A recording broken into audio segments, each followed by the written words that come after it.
Hello everyone, welcome you all in my YouTube channel unique aviation. आज की video में मैं बात करने वाला हूं बोइंग 737 मैक्स के बारे में, जो कि बहुत ही रिसेंट न्यूज़ है। आप सबने सुनी होगी कि अभी बोइंग ने खुद अनाउंस किया है कि वो प्रेजेंट टाइम के लिए एक टेम्परेरी पीरियड ऑफ टाइम के लिए 737 मैक्स एयरक्राफ्ट की डिलीवरी को रोक रही है।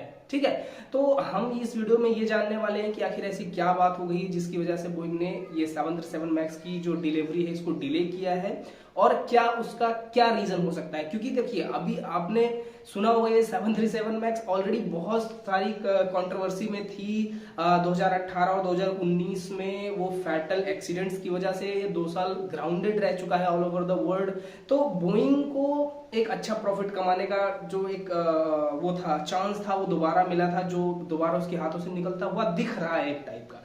तो ये सारी चीजों का एनालिसिस इस वीडियो में हम करने वाले हैं। ठीक है, तो सबसे पहले मैं आपको बता दूं, जो 737 मैक्स है ये एयरक्राफ्ट बहुत ही एडवांस बनाया गया है। मतलब पहले भी बोइंग 737 एयरक्राफ्ट थे, वो इतने ज्यादा एडवांस नहीं थे जितना बोइंग 737 मैक्स को बनाया गया। ये बहुत ज्यादा इफिशियंट है, फ्यूल इफिशियंट तो बहुत ही ज्यादा है। इस वजह से पूरी दुनिया की नजरें इस पे थी। इसे खरीदा भी बहुत ज्यादा गया, लेकिन 2018 और 19 में एक्सीडेंट होने के बाद जब फेडरल एविएशन एडमिनिस्ट्रेशन यानी जो फा है उसने इस पर बैन लगा दिया, यानी एक तरह से ग्राउंडेड कर दिया कि ऑल ओवर वर्ल्ड में ये कहीं भी फ्लाई नहीं करेगी जब तक ये प्रॉब्लम सॉल्व नहीं हो जाती, जो कि उनके कुछ सॉफ्टवेयर में प्रॉब्लम थी।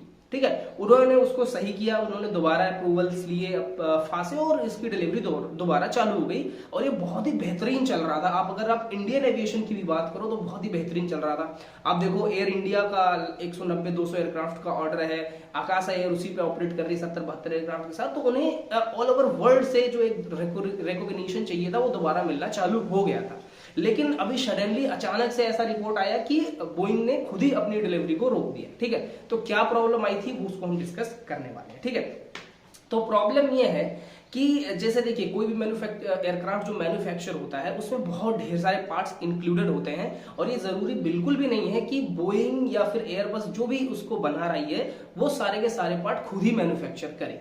ठीक है, इस वजह से वो डिफरेंट सप्लायर्स होते हैं, डिफरेंट वेंडर्स होते हैं, जिनसे वो अपने एयरक्राफ्ट के डिफरेंट कंपोनेंट्स को बनवाते हैं और फिर उसको एक साथ असेंबल करते हैं। ठीक है, तो बोइंग भी अपने कुछ पार्ट्स जो है, एक स्पिरिट एरो सिस्टम करके एक कंपनी है जिससे अपने पार्ट लेता था।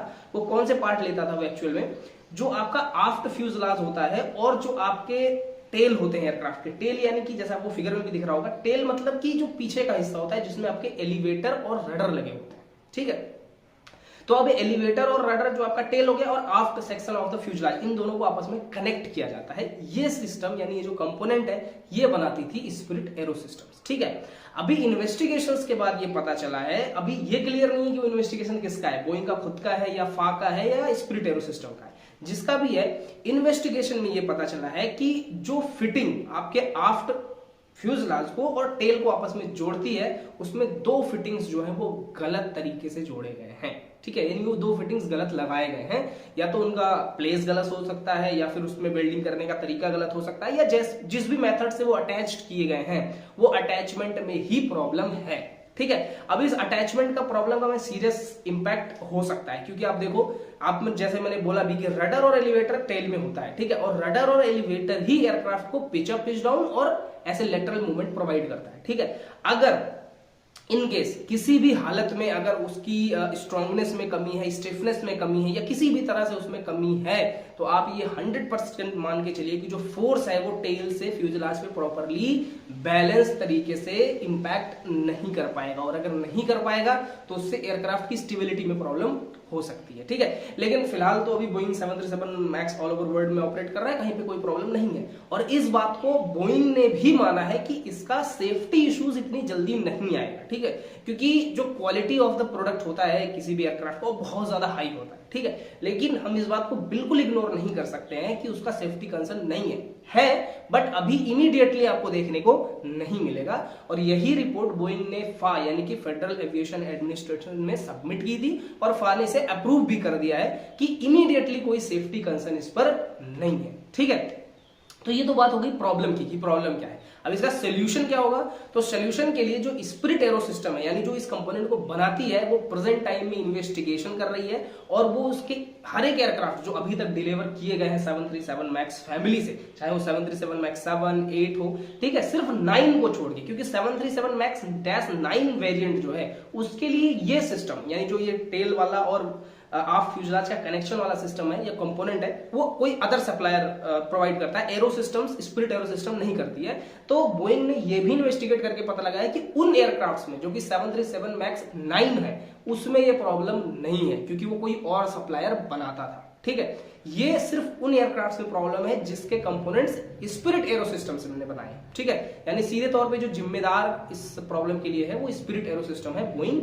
नहीं है। क्यों? क्योंकि बोइंग जो है इस कंपोनेंट को मैन्युफैक्चर नहीं करता है, लेकिन ब्लेम बोइंग को किया जाएगा क्योंकि बोइंग के नाम पर ही एयरक्राफ्ट बिकते हैं। ठीक है, अब इसके पॉसिबल रीजंस अगर मेरे एनालिसिस के हिसाब से देखा जाए तो पॉसिबल रीजन क्या हो सकता है? मैन्युफैक्चरिंग के टाइम पे गलत डेटा यूज हुआ है। अब चाहे तो वो ड्राइंग रहा हो, 3D डेटा रहा हो, या जो भी डेटा रहा हो, बेंडरिंग डेटा रहा हो, जब मैन्युफैक्चर किया जा रहा था ना उस टाइम पे लोकेशन, या तो डेटा ही उनको गलत मिला है या तो उन्होंने डेटा को गलत यूज किया है। डेटा सही हो बट उन्होंने उसको गलत यूज करके मैन्युफैक्चरिंग की है। ठीक है, तो प्रेजेंट में आपकी स्पिरिट एरो सिस्टम जो है वो उसके लिए इंस्पेक्शन जो है प्रिपेयर कर रही है कि कैसे हर एक एयरक्राफ्ट जो अभी तक डिलीवर हुए हैं या जो अभी डिलीवर नहीं हुए हैं उन सभी पर एक इंस्पेक्शन करके ये पता लगाया जाए कि उसमें क्या क्या प्रॉब्लम्स हैं, मतलब उस फिटिंग से रिलेटेड। उसके बाद उसका एक रिपेयर प्रोसीजर दिया जाएगा कि अगर प्रॉब्लम एग्जिस्ट कर रहा है तो उसे जल्दी से जल्दी ठीक किया जाए। ठीक है, तो ये क्या हो सकता है, जैसे ही aero system spirit aero system इसको बनाकर तैयार करेगा वो बोइंग को सबमिट करेगा,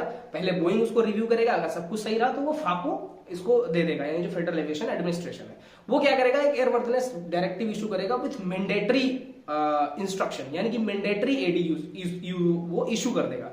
तो इससे क्या होगा, जितने भी 737 मैक्स के एयरक्राफ्ट ऑल ओवर वर्ल्ड में फ्लाई कर रहे हैं उन सभी को इमीडिएटली वो जो है इंस्पेक्शन करके और रिपेयर कर देना होगा। उसके बाद आपका बोइंग 737 जो है फर्स्ट क्लास चलेगा। ठीक है, तो अच्छी बात इस पूरी चीज में ये है, गलत बात तो है क्योंकि ये सेफ्टी कंसर्न है, लेकिन अच्छी बात जो है वो इस पूरे सिस्टम में, इस पूरे इन्वेस्टिगेशन में वो ये कि किसी तरह के सिस्टम ऑपरेशन पे इसका इफेक्ट नहीं है। ये सिर्फ एयर फ्रेम स्ट्रक्चर का एक प्रॉब्लम है जिसको जल्दी से जल्दी ठीक कर लिया जाएगा, क्योंकि बोइंग भी इस बात को जानता है कि बोइंग 737 मैक्स फैमिली जो है उसको बहुत ज्यादा पैसा कमा के दे रहा था और उसके लिए एक बहुत बड़ा प्रोजेक्ट है जिसमें बहुत ज्यादा इन्वेस्ट किया जा चुका है। तो उसके लिए बहुत जरूरी है कि जल्दी से जल्दी इसका समाधान निकाला जाए और जो जल्दी से जल्दी निकल भी जाएगा। ठीक है, इससे बोइंग को और स्पिरिट एरो सिस्टम्स को भी बहुत ज्यादा नुकसान हुआ है। अगर आप लेटेस्ट न्यूज उठा करके देखोगे तो बोइंग का जो शेयर मार्केट है उसमें लगभग 10 से 12% की गिरावट आई है और आपका जो स्पिरिट एरो सिस्टम है उसमें भी 5 से 6% का गिरावट आया हुआ है। ठीक है, तो दोनों ही बहुत रेपुटेटेड कंपनी है, उनके लिए बहुत बड़ी प्रॉब्लम है, वो चाहेंगे इसको जल्दी से जल्दी सॉल्व कर लिया जाए। ठीक है, इंडियन एविएशन पे अगर इसका इंपैक्ट आप देखना चाहते हैं तो क्लियरली नजर आएगा, क्योंकि आप देखोगे एयर इंडिया अपना प्लान कर रहा था कि जल्दी से जल्दी वो एक्सपेंड करेगा। तो अगर 737 मैक्स की डिलीवरी उसकी रुक गई, जो कि उसका मेन एयरक्राफ्ट एक तरीके से था, तो हालांकि उसको प्रॉब्लम नहीं है। और ये बात मैंने अपने पिछले वीडियो में ही बताई थी आपको कि इसीलिए एयर इंडिया ने डिफरेंट एयरक्राफ्ट ऑर्डर किए ताकि इन केस अगर कोई प्रॉब्लम आए तो उसका डिलीवरीज इफेक्ट ना हो। तो आपको देखने को मिलेगा कि एयर इंडिया को ज्यादा से ज्यादा अब एयरबस 320 और 321 सप्लाई किए जाएंगे ताकि जो उसका डिमांड है उसको फुलफिल किया जा सके। ठीक है, बाकी आकाशा एयर के लिए प्रॉब्लम ये एक अच्छी खासी प्रॉब्लम हो सकती है, क्योंकि जो आकाशा एयर है वो सिर्फ और सिर्फ बोइंग 737 मैक्स फैमिली ही उड़ाता है। ठीक है, तो उसके लिए प्रॉब्लम हो सकती है, लेकिन बोइंग उसके लिए कोई ना कोई समाधान जरूर निकालेगा, वरना आकाशा एयर जैसी छोटी एयरलाइन जो कि बहुत ज्यादा तेजी से ग्रो कर रही है वो तो बंद हो जाएगी। ठीक है, तो अभी ये देखने में बहुत ज्यादा इंटरेस्टिंग है कि आखिर बोइंग इसके लिए क्या क्या करता है और कितनी जल्दी करता है, क्योंकि जल्दी करने में ही उसका फायदा है और बाकी सप्लायर्स का भी फायदा है। ठीक है, तो फिलहाल इस वीडियो में इतना ही। अगर आपको वीडियो पसंद आई हो तो आप लाइक शेयर सब्सक्राइब कर सकते हैं और इस तरह के बहुत सारे ढेर सारे वीडियोस आप देखिए और दूसरों को भी शेयर करिए।